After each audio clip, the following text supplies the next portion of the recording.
สองสาวพลาวเสน่ห์นะคะเป็นจังใดเนาะจ้าม่วนป่ะจ้าม่วนคักป่ะเบ้าด้วยฮะหาเฮ็ดเป็นได้ไหน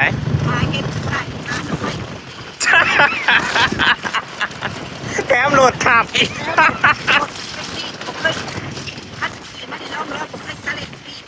อืม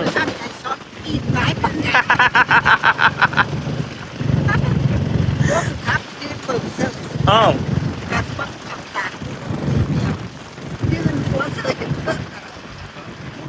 แล้วทีเป็นสิโดดลงจากโหลดแล้วข่มโหลดลงมันก็บ่ลงเนาะแม่มันปัดซึ่งอยู่ฮะแถมปัดเบิ้ลโหลดอีกต่างหากสงสัยมันสิแม่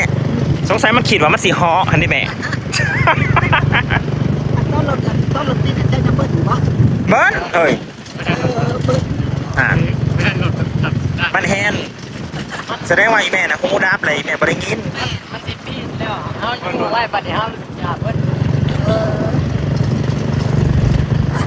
มันสิฮออันนี้แม่มันสิฮอคือเครื่องฟ้านี่น่าสงสารที่ยืนนี่แหละว่าครับต้องกินกับพอดีที่เอาแบบเบิ้ลว้ายมันเบิ้ลสิว่าบอกอันตอนนั้นนะเวลานั้นนะลูกนะได้ยินแต่เสียงแต่ว่าได้ยินแต่เสียงเจ้าแม่เอ้ยบอกว่ามาดึงออกแหนมันทับมันทับตีน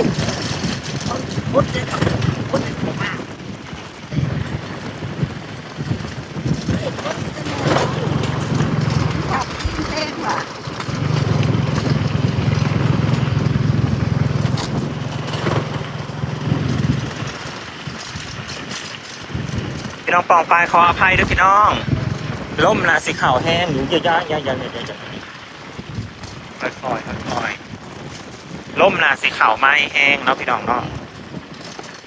ขอโทษขออภัยหลาย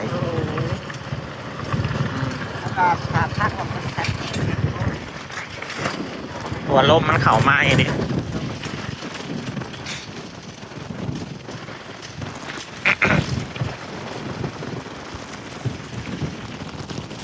เป็นสต๊อกดินแล้วพี่น้อง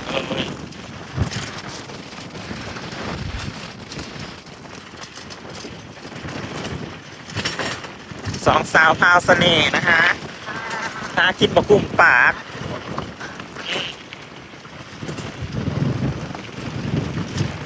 หากินกับบอกกลุ่มปากตีด่ากับพ่อผู้ชายแต่แม่นมึงบ่มานค่ะอีจอยมึงอีบ่มาน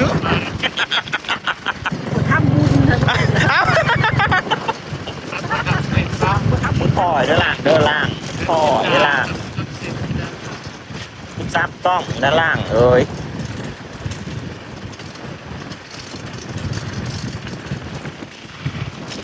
อีซอยอีประมาณมึงเอ้ยจะเป็นซาดอันนี้จะเป็นบ้านเจ๊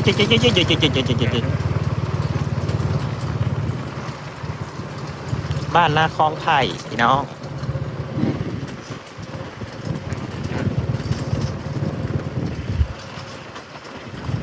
อันนี้ก็จะเป็นอีเมซอนซาจอยนะคะแม่นาเจ้าก็นายจอยนะอยากกลับไปอยู่คนละโลกมานาเจ้านานสัมพีญี่ปุ่นส่วนนายจอยนะสัมพีนิโก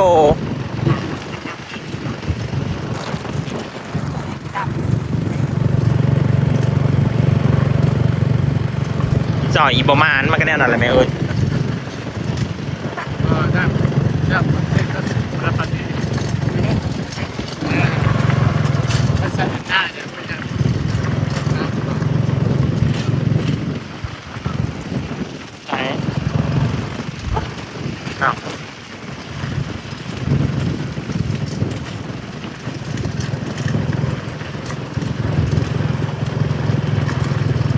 คอยเด้อจากหมูจากมาจากไก่ก็ถึกเด้อจากงัวจากควายได้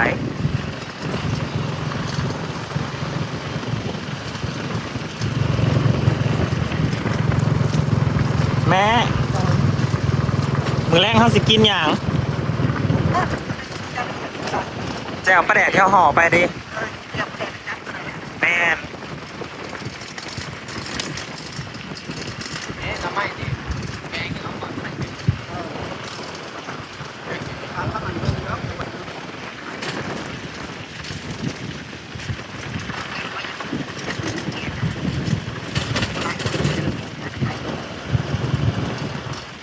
เจซอนจะมาตัดหนวด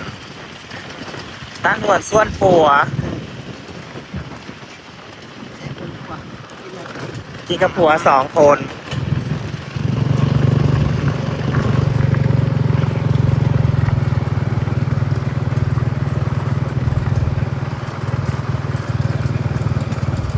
บ้านนครไผ่เมื่อกี้นะพี่น้อง แล้วก็สิความผัวไปบ้านสีสว่างพี่น้องเอ้ยขอยเด้อ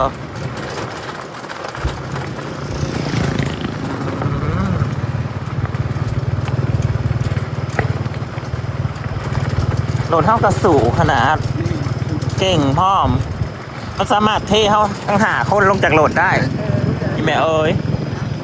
เก่งอะไรเอาบอกหนึ่งบอกฟันว่ามันสิเทเขาลงจากโหลดแม่ลงขากลงแหน่ลงไปแส่ขี้ดิน มีหน้าสีดอกเชดาเนาะ เนี่ย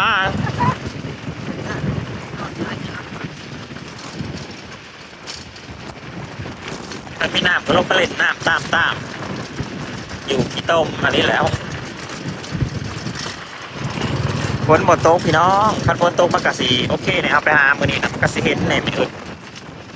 มันก็พอมีอยู่ขนาดหล่อรีรอนะแต่ว่ามันอยู่พื้นดินทะเลเบามันสเตนหนาปูดมันอยากโดดลงหอดปูดสิวันในลักษณะ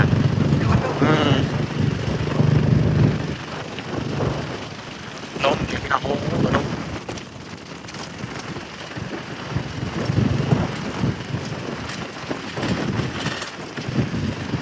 เป็นทางเก่าเด้อไปล้างบ้านเวลาจะไปแห่อยู่กลางบ้านและอายคนหาเฮ็ดก็บ่ได้จะเป็นซาดบ้านนั้นผัวกับเมียหมุนข่าวยก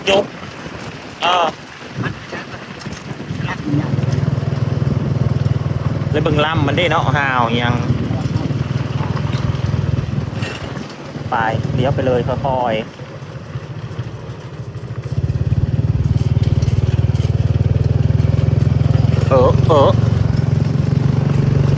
ตัดผมบ่มีคน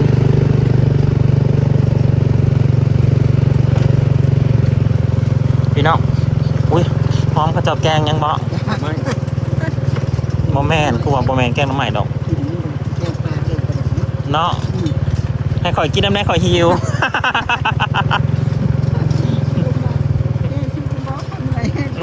ข่อยจะเป็นลมแล้วข่อยหิวแหงข่อยขอสดน้ำแน่บ่ยายซอนจังมาแต่ใส่มือนั่นปะวะขี่รถซาเล้งกันมาปะวะหิวเขาน่าอยากตายแห้งว่ะ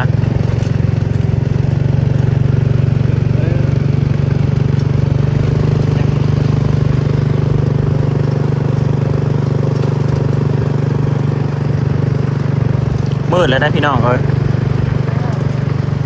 อันนี้ก็เป็นบ้านครอบครัวลูก4บ่มีพายุเลย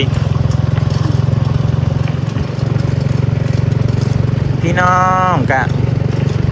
เอาไว้สำนีสปอร์ตเด้อพี่น้องเด้อค่อยๆทางโค้งสำนีซะก่อนพี่น้อง